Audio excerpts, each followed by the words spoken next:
আসসালামু আলাইকুম। কী অবস্থা সবাই? সবাই কেমন আছেন? আসলে সবাই ভালো আছেন। সো আপনাদের দয়া আলহামদুলিল্লাহ আমিও ভালো আছি। সো আমি আবার আমার একটা ব্লগ ভিডিও নিয়ে আসছি। আজকের ব্লগটা হচ্ছে আমাদের লক্ষ্মীপুরকে নিয়ে, ঠিক আছে?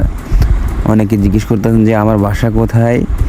আসলে আজকে বলেই দিতেছি আমার বাসা কোথায়। ফাইনালি আমার বাসা হচ্ছে লক্ষ্মীপুরে। লক্ষ্মীপুর থেকে আমার বাসা 10 টাকার ভাড়া, ঠিক আছে? এর থেকে বেশি বলতে পারবো না, ওটা সিক্রেট।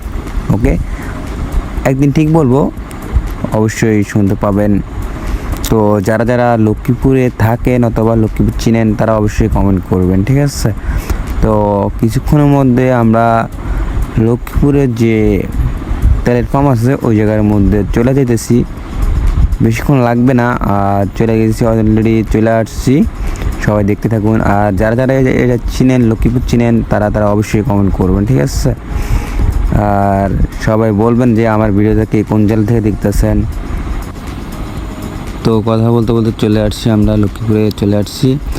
যারা যারা লক্ষ্মীপুর চিনেন অবশ্যই কমেন্ট করবেন, ঠিক আছে? আর এই যে লক্ষ্মীপুর তেলের পাম্প এই যে দেখতেছেন, আর আমাদের লক্ষ্মীপুর শহর রাতে কিন্তু অনেক জমজমাট, ঠিক আছে? যারা যারা আমার ভিডিওটা দেখতেছেন, যদি ভালো লাগে অবশ্যই লাইক কমেন্ট শেয়ার করবেন, আমাকে ফলো দিবেন। ধন্যবাদ।